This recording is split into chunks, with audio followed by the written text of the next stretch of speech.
Good evening and welcome to Celtic World, the YouTube channel connecting Celtic fans all over the world, from Kuala Lumpur to Kirkintilloch, from Singapore to Stirling, from Girvan to Gwangju, from Cardiff to Chicago. And we go live on a Monday and Thursdays. And let me just show you the times that we appear. And there we are. So I think that's 10:30. Parkhead time is in there, so you'll know. So that's 6:30 in the evening here in Malaysia. And thanks to my comrades, Brian and Kaiser, for coming in. Brian, how are you? Yeah, I'm I don't know, a bit like Celtic at the minute, David. I'm a bit bipolar. I'm sort of a couple of radical opinions on things, and I'm looking forward to chewing the fat. I loved the pod yesterday. It was very cathartic as always. It was like therapy for me, but it's like an ex-girlfriend. I'm starting to do to make a decision. What do I do? You know, but looking forward to talking it out with these guys. You know, we're all using it as those therapy sessions. So, Kaiser, are you up for that as well? Are we going to sort ourselves out as well as everybody else? Oh, well, yeah. I'm quite a positive person, 9 times out of 10. I always tend to see the positive side of things, but just like there's so many negatives about the weekend's game, it's maybe time to vent a little bit, just get some of it off my chest. I mean, just throw it out there and see what's said about it. Absolutely. So, Brian, you mentioned that we had the Axom charity weekender there to raise money for wee Jamie Tierney. And that was a lot of fun to go on. So, four of us went on to that. And that was a big platform, and I thought it was brilliant. All of the various podcasts coming together in support of that. And so actually what I'm going to do here, I'm just going to put this back up so we can talk about it. We usually do socials at the end, but I'm going to just put that up for us. So there's Paul John Dykes, just thanking everybody who tuned in.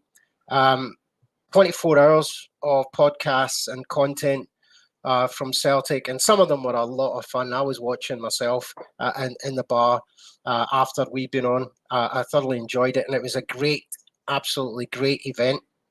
And one thing that came up when we were on was Jerry from the Sanctums actually heard a kind of revelation and decided, because they do a lot of work for the foundation, Celtic Foundation, and they host events, they get T-shirts and stuff, and they've got a new one coming. So this is what it looks like. Let's just have a wee look at that. There it is. That's a wee cracker. Now, what Jerry said is the all of the money raised by selling of these, they're going to pass over to Axon to go to Jamie Tierney's cause, which we think is a fantastic thing. Now, we haven't had time to figure out how we're going to do this. So we, from a Celtic World, are on actually ordering these for ourselves first, giving our sizes over in the WhatsApps and saying we'll buy first. But I reckon these will be wanted by many others. So once we've had a time to sort of calm down from all of the excitement of all of this, we'll figure out how we can get these, what the distribution channel might be, etc., what the price would be, etc. I don't even know any of that stuff, but we'll figure all of that out. So I thought that was brilliant of Jerry and the Sanctums to volunteer to do that. So, gents, I know that everybody will be dead keen to get on to talking about the game on Saturday. We tried to, obviously on the pod yesterday, we tried to avoid it as long as we could, but we did it and we went through our therapy session, which I think we're going to treat ourselves to again. But what I thought was that given we had all of these wonderful pods coming together, again, hats off to Axon for bringing everybody together for that. I wanted to go back to something we did some time ago when Celtic Bars brought out the book. We made a wee video for that, and I enjoyed doing that one. And sort of thought came to me that with so many of us, and as long as we go in one direction, as we did over the weekend for a really good cause, surely to goodness, the Celtic board management team can get themselves together. But here, to keep things light, is that video again. So sit back and relax and enjoy this, fellas.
Had an absolute blast.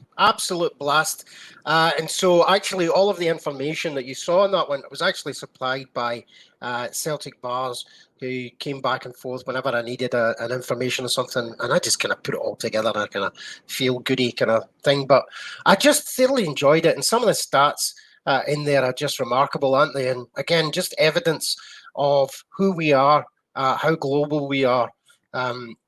Over the weekend as well, fantastic. So I'm still buzzing from that as well. You can tell. Right. So how's everybody in the comments today? Thanks for joining us. Where was that, Thomas? Yeah. Okay. You're straight in. Thank you. We'll come on to that. We're gonna have a conversation about that as well. Right, gentlemen. I have delayed this as best I can, but we're gonna go there. Let's have a wee look. We'll start, as always, with the team.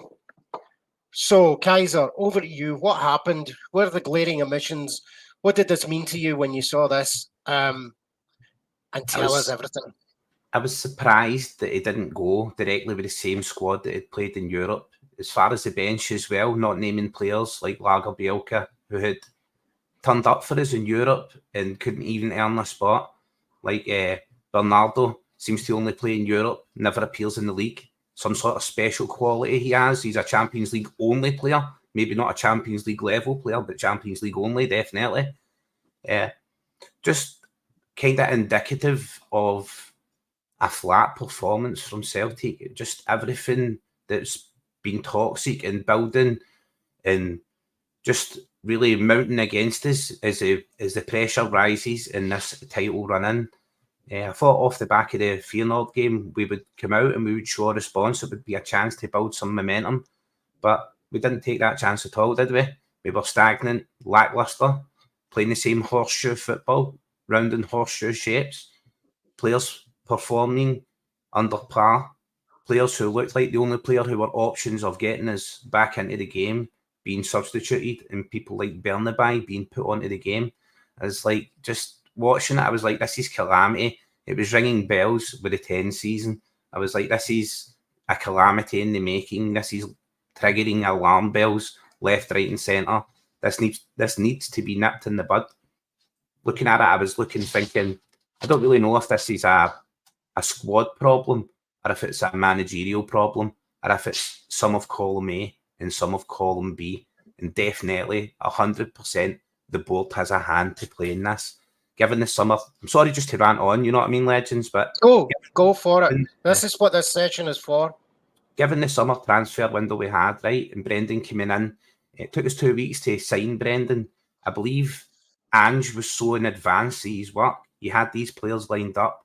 Work had already been done. They had been scouted. We had made inroads into signing these players, and the board would have approached Brendan and saying, these players are coming in. Ange had marked them. He'd maybe thinking to himself, what if I pass up this opportunity, these players, and there's another Hattati in there, another Matt O'Reilly, in which I think there is players like Home who I like the look of, who could come good, given time. You know what I mean? And I think Brendan just sort of went like, right, okay, then I'm good for it. Bring those players in. Let's just roll with the plan we've got just now. We'll make it to January and see how we can change it, which really wasn't the right approach for me. And that's why we see Brendan now looking like he's throwing players under the bus. He's telling us that there's players who don't have a future at the club, players who are not good enough to ever be at the club. Maybe he's not defining who these players are. He's not clearly defining in training. And everyone is looking left and right and over their shoulder and wondering if their jacket's on a shaky peg. It's hard to get a squad like that to perform for you, especially when there's some people who know for sure, i.e. David Turnbull knows for sure by this point that he will be leaving the club. And you've got people like that, James McCarthy, David Turnbull, coming into training day after day and bringing their own sort of discord, their own sort of, well, we're no arsed about it. We're not really bothered what's happening because we're not playing anyway. So, you know what I mean? Just fobbing it off and moving on. So I think Brendan's got a stern job ahead of him. And one thing I would be looking to see directly was an instant shift to about 12 players going out the door this January. I know that's madness. We won't see that many players move. I think more along the lines of 6 or 7 we'll see go out. Definitely. Some on loan, some out of the club for good, and then bringing in 4 signings. The board must back Brendan here. They must back him. Keep on saying he's an elite level manager. He's here to do big things. We're here to challenge in Europe. We're here to build a team for Europe. Well, now is the time to draw the line in the sand. We just watch our rivals lift the first domestic cup of this season, and that's got to be rubbing salt in the winds. What with the board having an AGM and then joking at Rangers' expense? Who's laughing now? Well, that's it. We do kind of, and even in the wee video that we'll play, we kind of have a wee joke at them, but they're perfectly entitled to come and have their fun at us as well, and that's why it hurts, and that's what motivates us. So I don't pretend that ever that it doesn't rile me and stuff. It absolutely does. Well, I live, as you know, Brian, David and Brian, I live in Ibrox. So, like, out my window and along the street is Ibrox Stadium. So not only did I have to put up with their fans doting about the street, celebrating and drunk and fireworks and celebrations, that's all rubbed in my face because I'm a Celtic fan. You know what I mean? So, like, for me, I don't think we should ever show Sevco any sympathy. We should put them in their place. We should step in the windpipe and we should keep them there. We never do it. We never, like, I know that the general idea is we should always have a rival. You're only as good as your strongest rival. You're only as good as your strongest competitor. Lots of sports you'll see that in, whether it be boxing, running, football. You see it everywhere. You're only as good as the domestic rival, your challenger. And our boards seem to be reactive. They react to a challenge from Rangers rather than being preemptive and taking care of their own business first.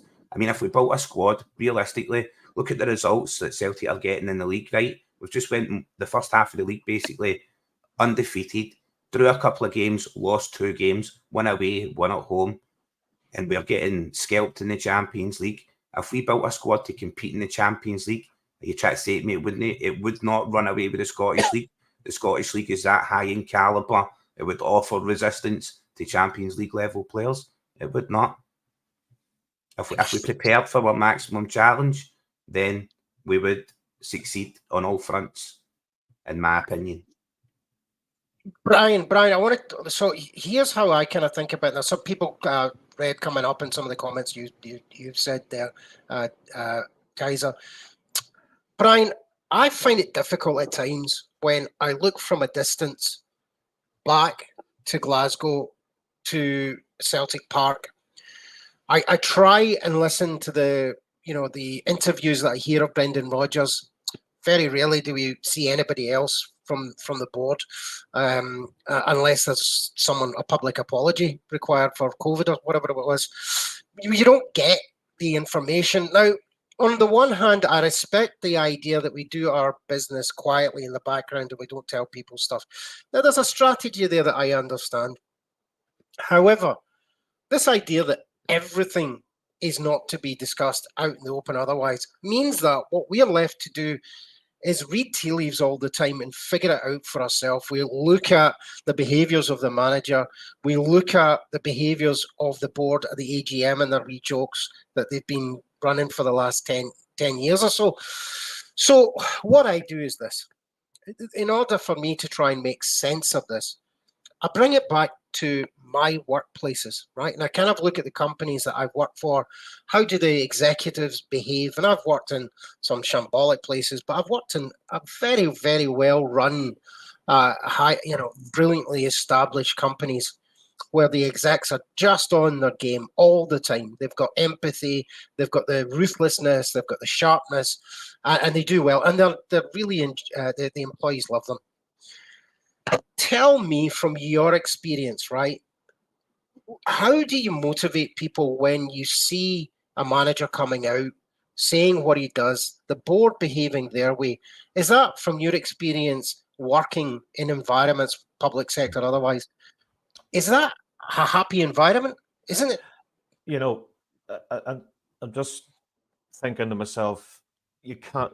Brendan, when he came in at the start, remember when we were doing the pre-season tour and it was like a media blackout, he was very sheepish, and then we got the result at Ibrox, and then he seemed to develop his, became a bit more ballsy again. And now, if I was an employee working at Celtic Park from an under 17 to first team squad, and Brendan's coming out and throwing, not saying throwing players on the bus, but coming out and criticising the squad. Now, good players guarantee you nothing. Look at the team that, when Lenny was there, you had Edward and Christopher Ayer, who've went on to bigger and better things. And,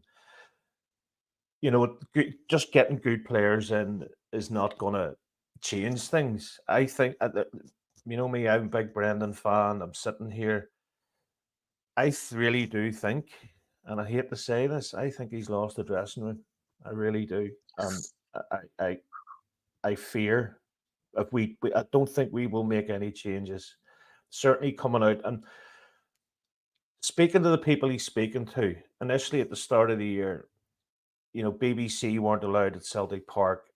It's almost like, who's there? Where's Kennedy? Kennedy could come out and do the press conference occasionally. Now, I'm a big fan of John Kennedy.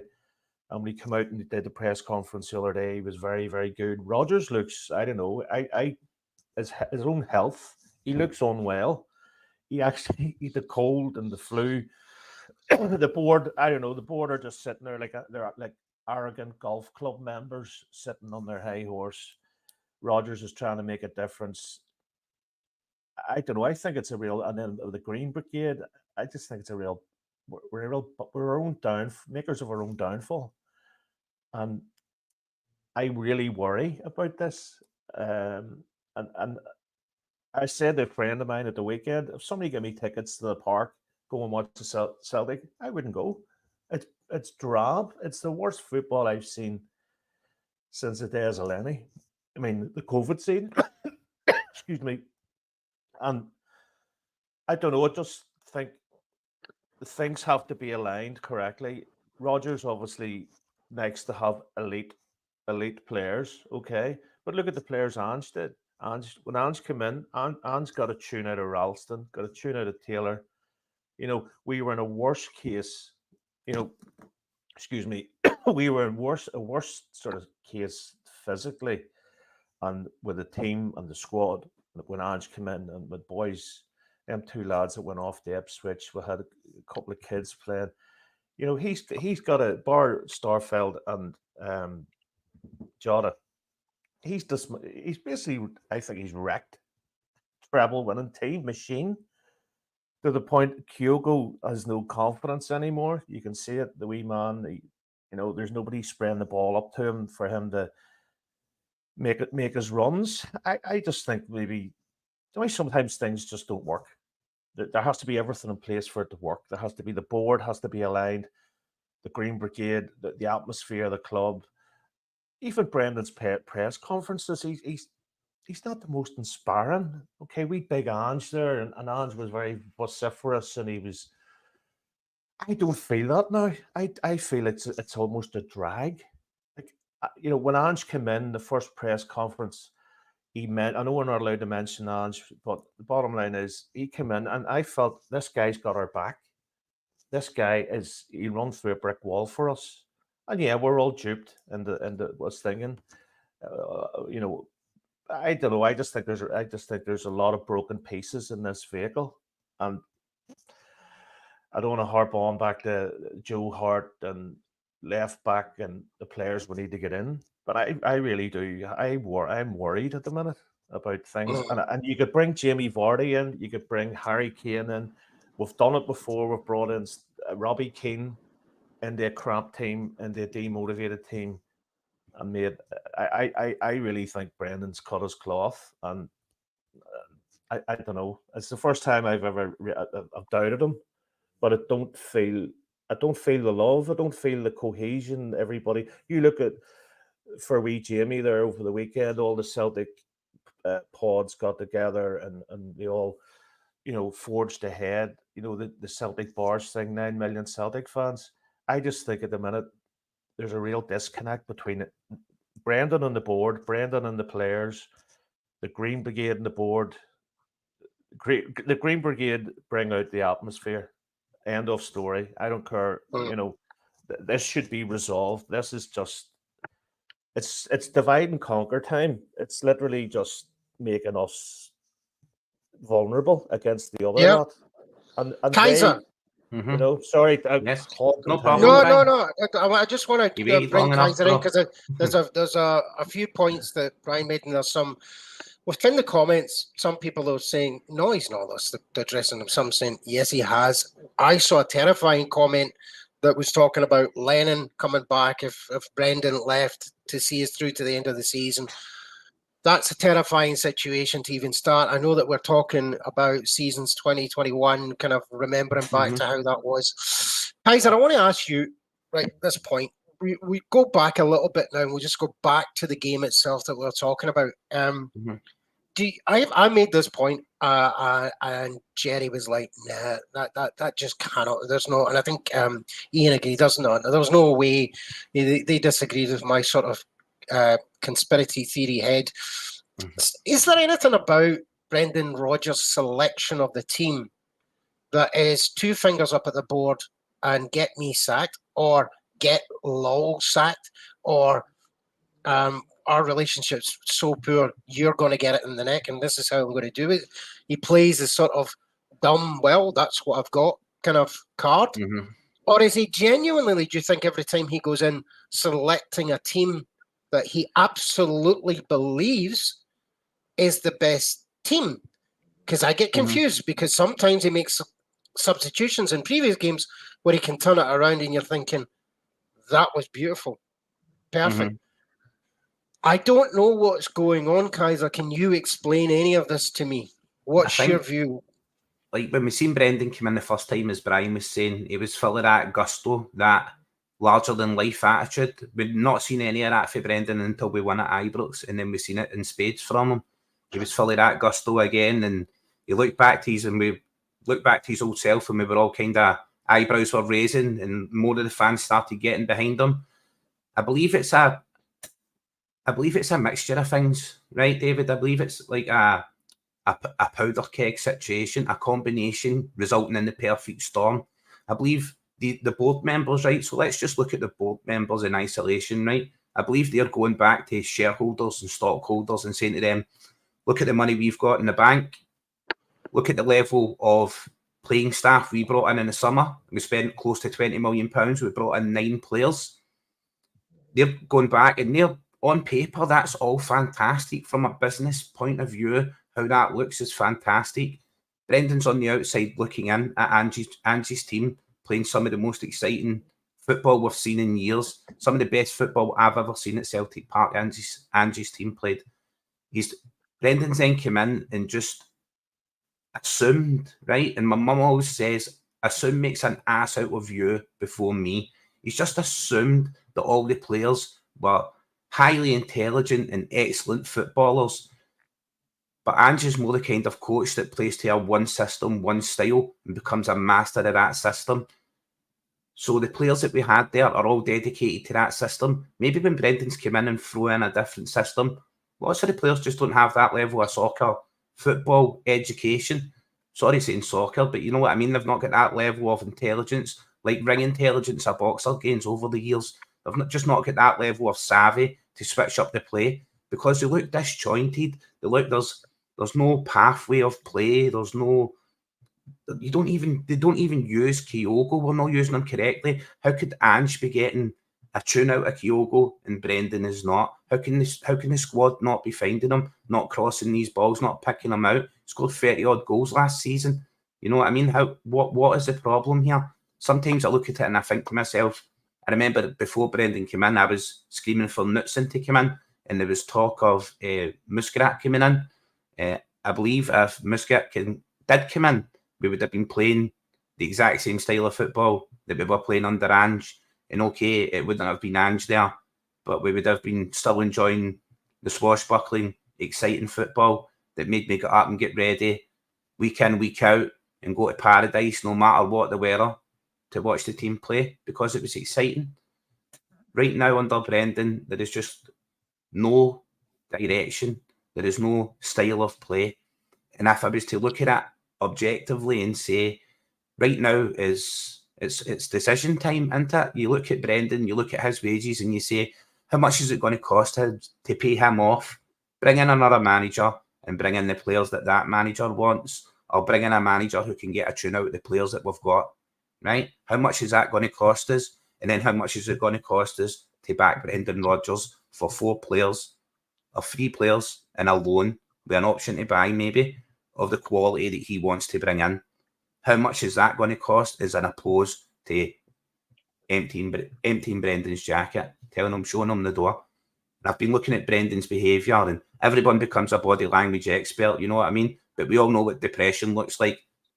Most of us are from Scotland originally.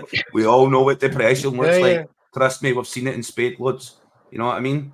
So I do think it is at that precipice, and we should be treated with that seriousness. And we should all be looking at it. The board should be looking at it. Brendan should be looking at it. And we should all be considering what is best for the club, what is best moving forward to get this title sewn up, because this is for entry into next year's Champions League with the new Swiss format. More games, more money, more chance. You know what I mean? I just want to get this nail on the head. The next game, the Livingston game, is crucial. That's a crucial game. We'll come on to that. Gents, I want to just put a little break in this because I want to go back to some of the comments that I've seen coming through. I've been flashing them up. Some good points. And there's so many things that we need to talk about here. We're almost getting way behind. I want to bring them back. So I'm going to just show a little video. I've not seen Frank in tonight, so he doesn't need to do sound down. But just the usual for everybody. Let's just take a wee 1 or 2 minute pause.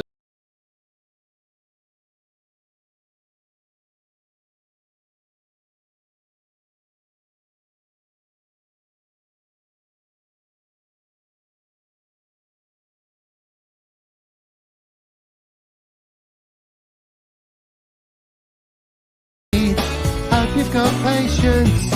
We've got so many in central defence. You'll get your chance when that loan is ended. Time on your side, ball bearing descending.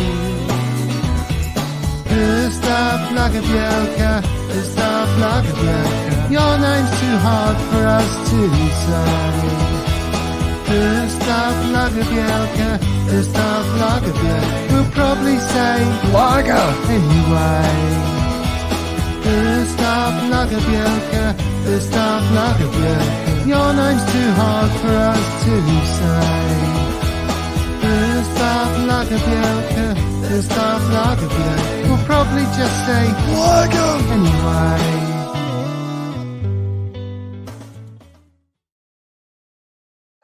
I think that's the best yet.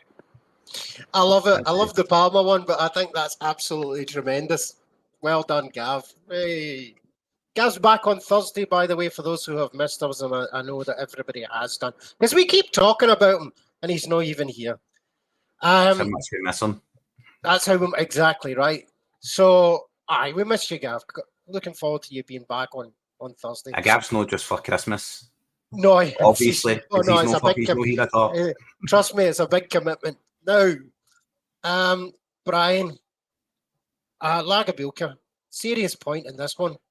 Great wee video and put together by and great music by Gav there. But he scores and redeems us in Europe with a sense of some dignity, plays really well, and he doesn't even appear on the team sheet, and now he's up for sale.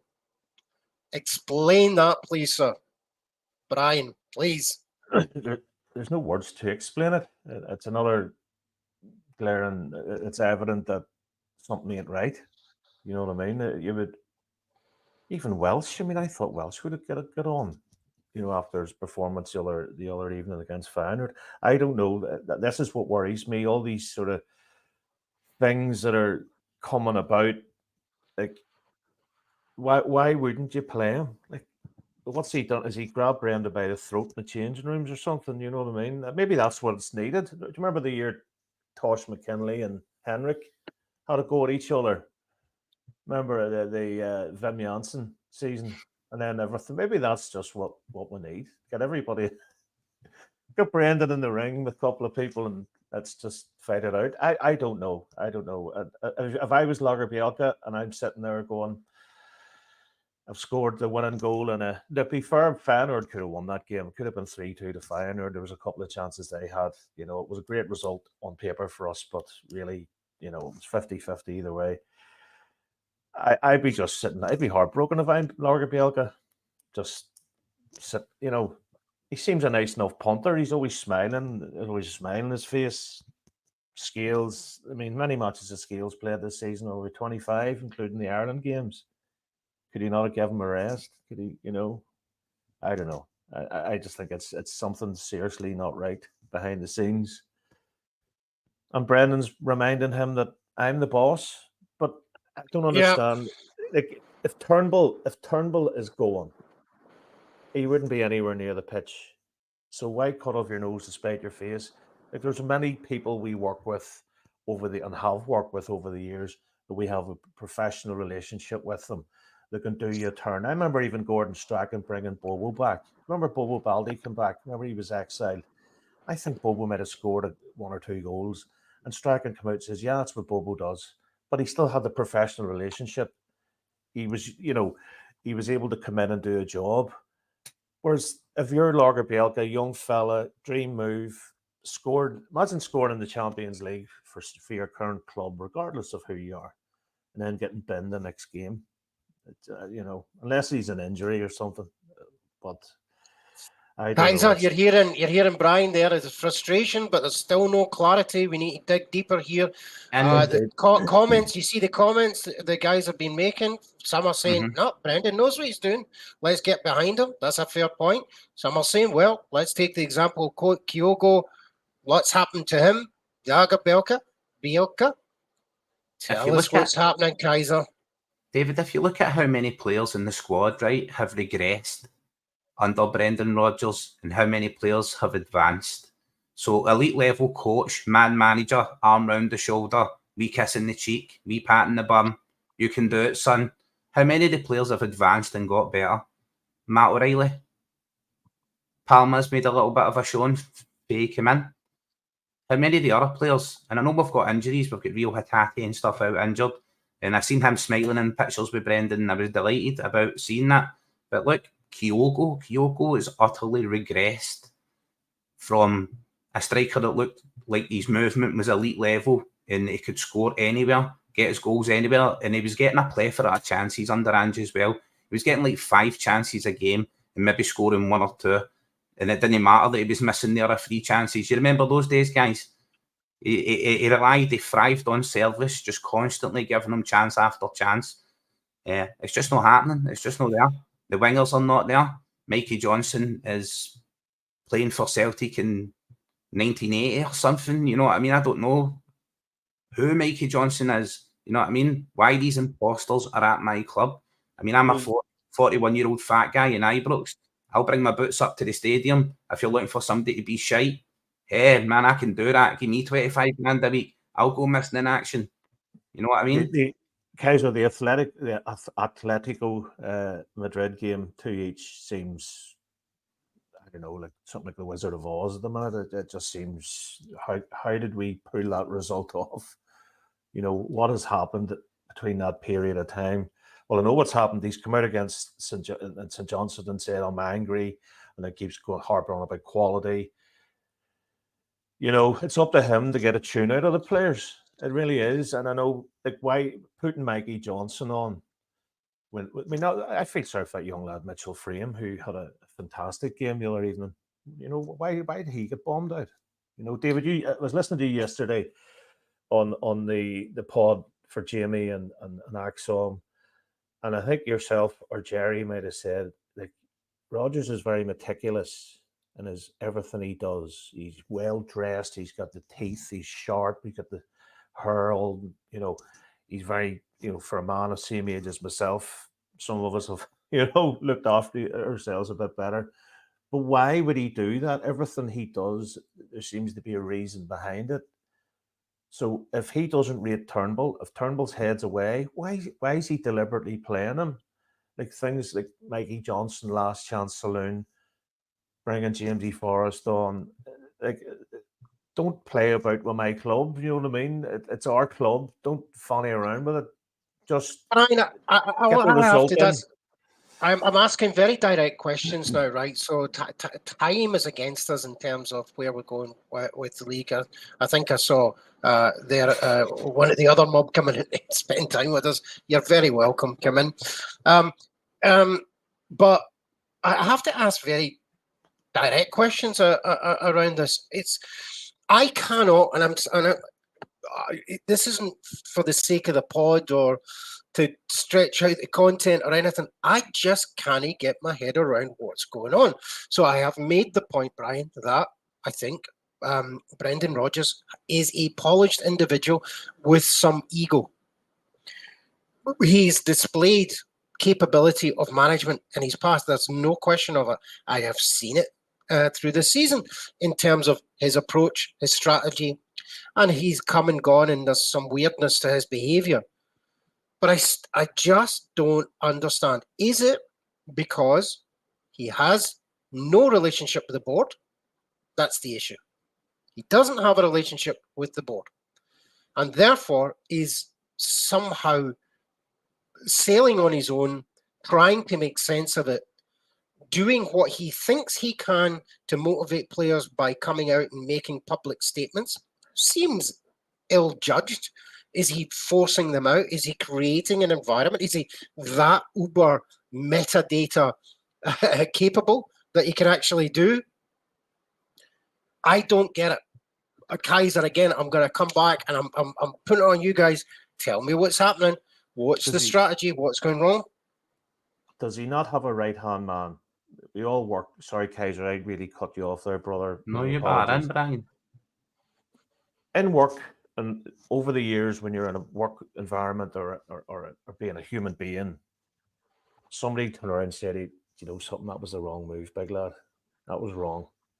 There's nobody, I don't think, at the club that's actually saying to Brendan, you know, that's maybe, I would tone it down a bit in the media here, you know what I mean?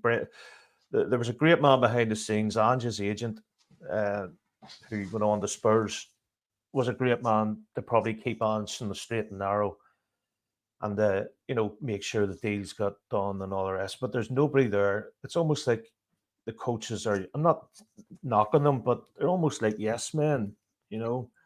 And then you have the big bad board, which I understand they are, you know, I mean, there's no talking about it, but there's nobody there saying to Brendan, you know, keep it down, lad. You know, don't be giving away too much. Keep the inner sanctum. You know, remember Wim Janssen had Murdo McLeod and Gary Pendry with Strachan, and even Lennon with Thompson and the other I forget his name.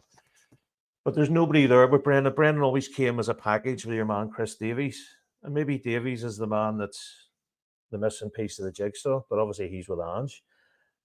I think Brendan's sailing on his own, and I think he's out of ideas. You know, how to motivate the current squad, and hopefully, if there's a decent transfer window, we'll maybe get ourselves out of it. But I don't know if I would trust him with a load of money. I'm being honest. I just don't. I don't know. Again, I'm not coming up with any answers. I just maybe he needs a right hand man. There's talk of Harry Kewell going to Brisbane Roar, I think it is. So there's another coach going to go. Maybe it's time for somebody a wee bit older to come in. Who could come in? Ex-Celtic or somebody who could come in and be a coach or assistant or take a bit of pressure off them. On that point, I think Ian had Gastrosel. He's obviously many followers. He goes out. He's been prolific on Twitter, and he was kind of responding to a lot of the comments when he has raised this idea of let's sack Brendan Rodgers. I think we're going in that direction. Let's put ourselves at the paint now. That's reactionary for many people. That's just too soon. Nope. We need he's been in 6 months. All of the rest of it. I understand the reaction. That's fine. But Ian's point is, well, if I make these points, don't just throw at me who else then, as if we've somehow got a name and therefore have no choices. Kaiser, we've got choices. We're a big club right now. Again, I'm not suggesting go the route. In fact, I'm going to come out and declare my position. Do not sack Brendan Rodgers. This is not the time. This is not. We need to get through. We're going to come on to. I'll give you my prediction of where all of this goes towards the end of the show. So I'm not suggesting doing that, but we're not in a position where we need to. Kaiser, where are we? Where are we in this journey? Where do you think this turns around? We're sticking with Brendan. We're going to get through January. It's good. Tell me, Kaiser. I think in sense we're title push and how we're playing domestically, we seem to have hit the doldrums where we're just lacking a bit of wind in the sails and a bit of direction, somewhere to go. And who's to know, right? I seen someone comment earlier on and say, give Brendan the backing he should have had at the start. Give him 40 million. Say he gets 40 million, he brings in 4 players at 10 million each. I understand that can drastically change the squad, but it depends on where he's bringing in these players for, what positions he's bringing them in for, what type of players they are.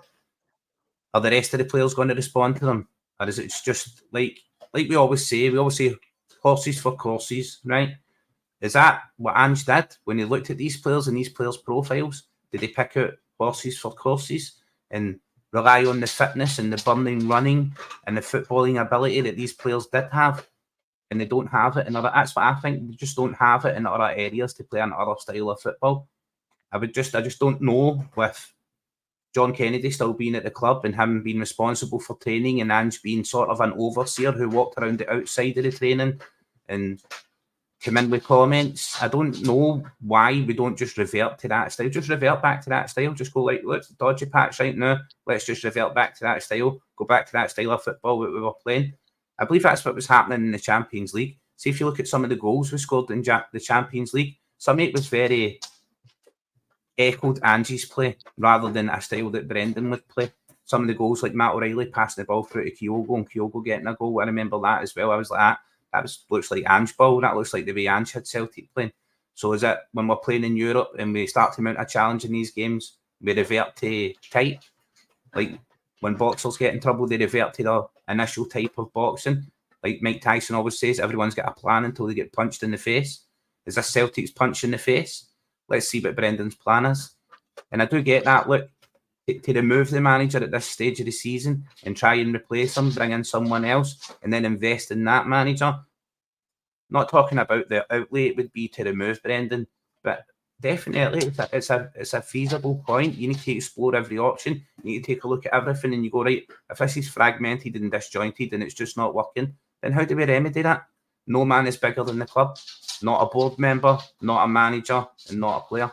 No man is bigger than the club. Because Brian, can Brendan do just exactly what Kaiser's saying he can do? He can play like Ange. He can get the team doing that. Is that right?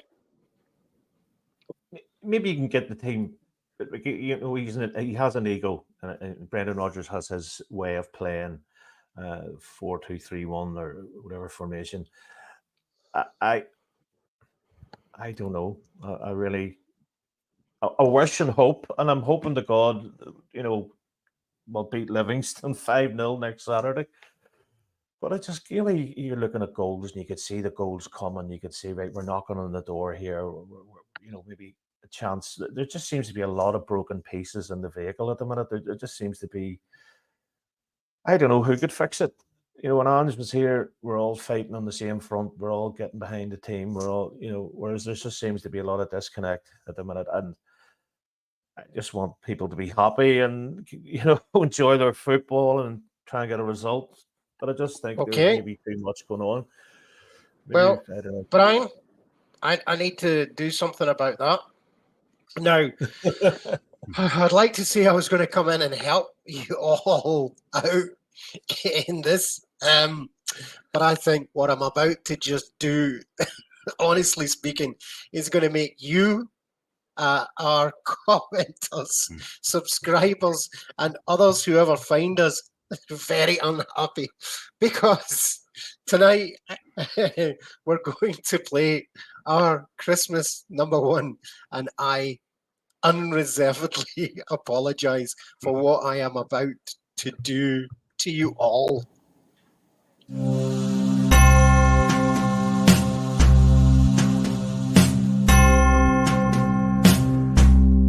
It's Christmas time, season one, and it's going well. At Christmas time, no more Europe as usual. And in our world of Celtic, we can spread a smile of joy, throw our arms around you all at Christmas time. But say a prayer, pray for the other ones. At any time, it's hard when you're a hurting home.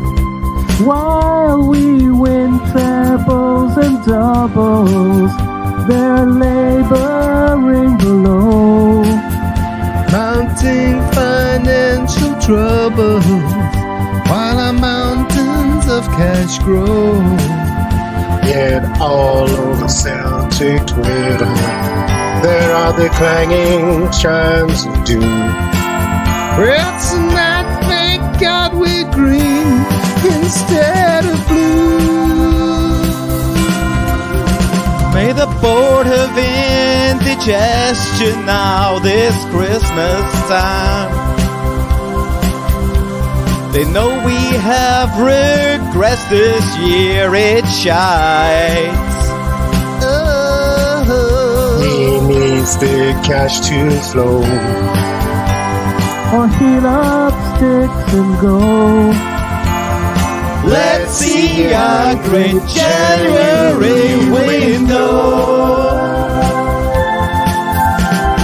Here's to you, enjoy imbibing. Tell your mate thanks for subscribing. Do they know we're live streaming at all?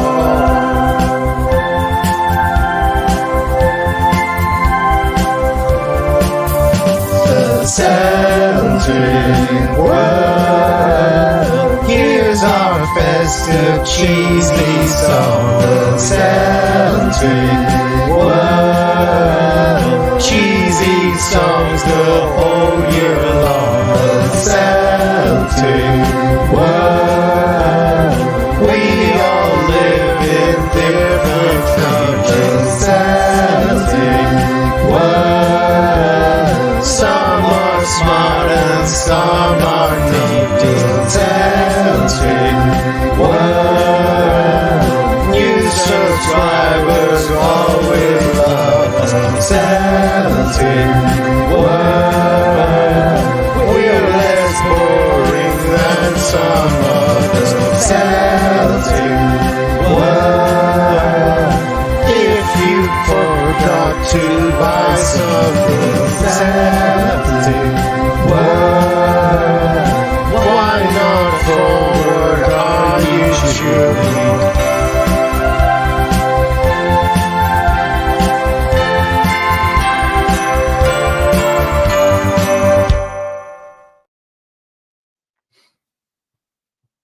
Nice. Fantastic.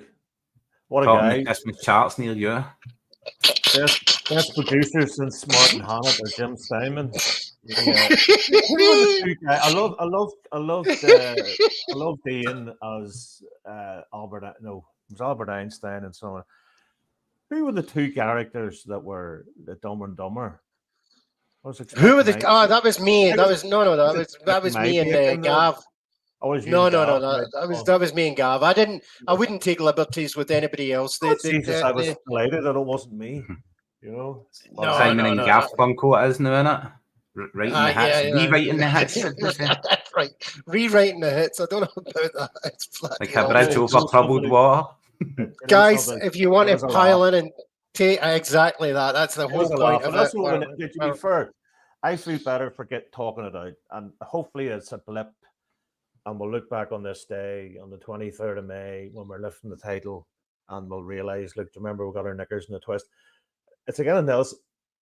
I'd rather it happen now than happen in March. We've got a couple of weeks. We've got a bit of money. Get the right people in, get the wrong people out, and let's see how it goes. And we're back playing one game a week for a period of time, the odd cup game, but we're not having to go Tuesday, Saturday, Wednesday, or Sunday.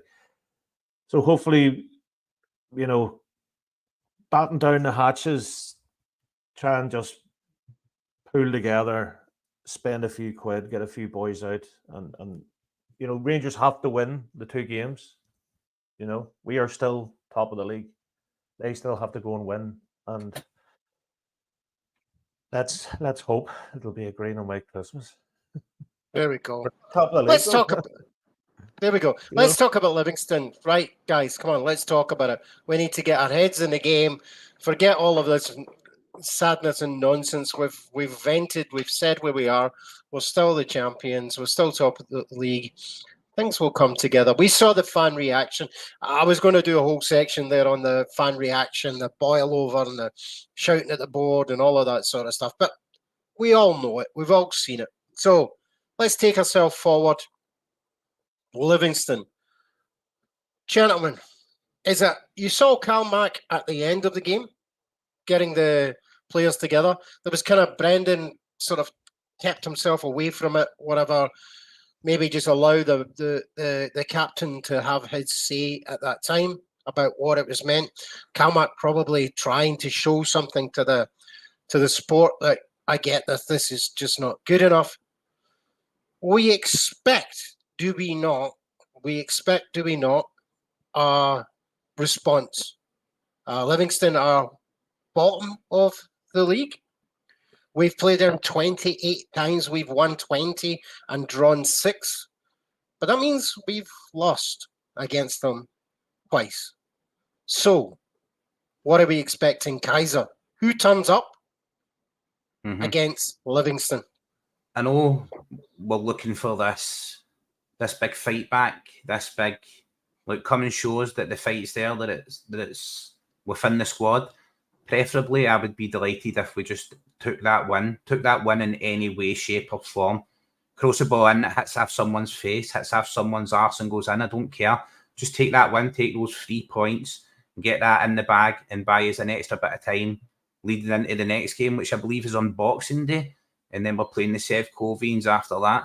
So whatever we can do to nurse it through, get us through to that period, whatever performance we can muster to get these results, this is where champions are made. It's not about winning good and looking good doing it. It's just about getting those wins done, getting the score in and getting it sorted. I believe Livingston will be resolute. They'll come out, they'll sit deep and defend. Young Hunsbuller, Martindale, is always looking for a job at Ibrox. So he's always got his CV out there and looking to impress.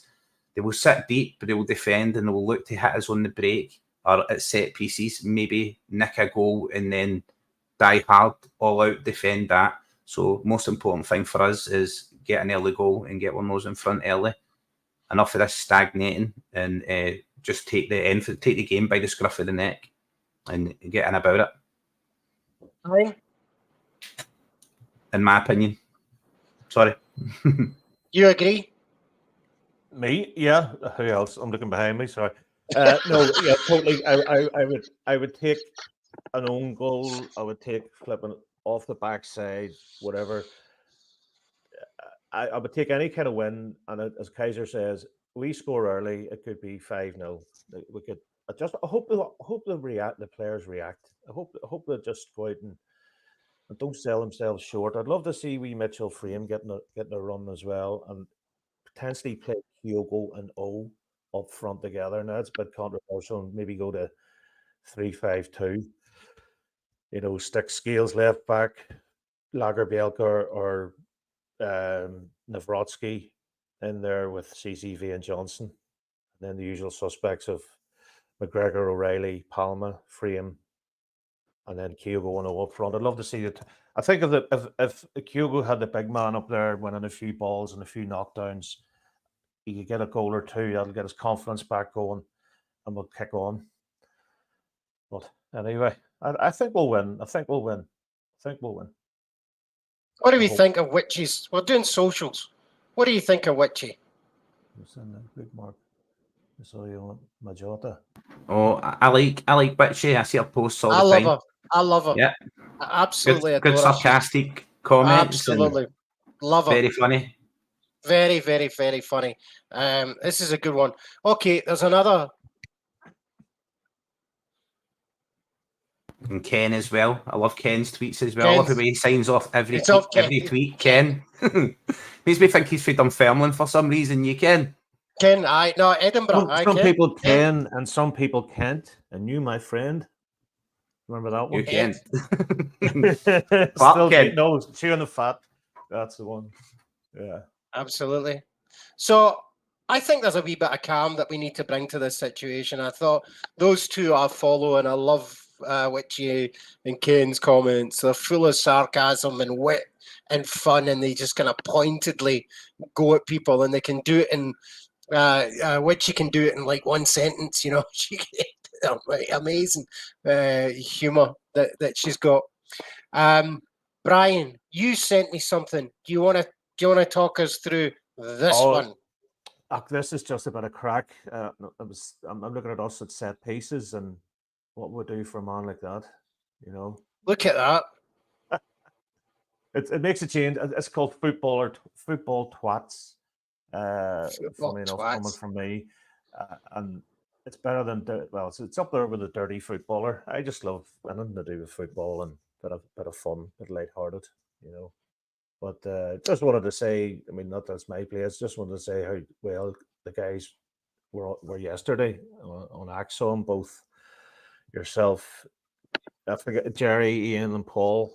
Apologies if I missed anyone out, and Stephen. But I just thought these were fantastic. Just as a not a customer, but as a subscriber. And hopefully they'll. Do anyone know how much money they've raised so far? Yes, I do. 53,000 so far. They need 60. So there's 53,000 there. That's why I'll put this back up. We will come back to this. We're not leaving this one alone. We'll do our thing through the year. We've got a busy period coming up. Actually, for the show itself, we've got some recordings taking place. Dano's doing some stuff in the US. We've got some pre-records to do. Kaiser and I actually are going to do one on the future of fan media with some experts, etc. So we've got a ton of stuff coming up. So our kind of like what we're going to be doing, and I think we're already into February with the plans, the videos, the book reviews and stuff. I just got a book today and from Hail Hail History. I arrived in Malaysia today. Thank you, Hail Hail History. I'm going to get straight into that as soon as I've done the video for the Christmas show. So there's a ton of stuff. We do not lack material. We do not lack content, but we're definitely not going to forget about wee Jamie Tierney at any point in this process. We're going to make sure that we come back to that. We're going to come back to the Singtons and make sure that we do whatever we possibly can. Gentlemen, I thoroughly enjoyed that therapy session. That was fantastic. You guys, I could sit here for another hour actually and just get on it and do that. My wife's running a quiz across the road, so I've got to go and support her, or else I'm done for. Regina, I love you. I'll be over there in 2 minutes because they play whenever I'm on. They play it in the bar on the big screen, so I'll be over. I'll be over. I'll do whatever I have to. Gentlemen, thank you. All the comments, guys, I know that there were some people coming in. We must be doing well if the other side are coming in to find us and coming to our comments. That's an absolute triumph. Thank you. I'm not barring them. I'm letting them say whatever they want. Come in. Oh, yeah. Come in. Come in. Come in. Views, I like. Dislikes I likes. activity. Thank you for being here. Imbibe and subscribe. Like and subscribe. We'll share the see content. You know when we're out, you obviously do. You're coming to see us. Thank you to the subscribers. Thank you to all the commenters. Huge amount of respect to everybody. Thank you, guys. I'm going to play us out. Hail, hail. Gav, Thanks, look pleasure. forward to you coming back on Thursday.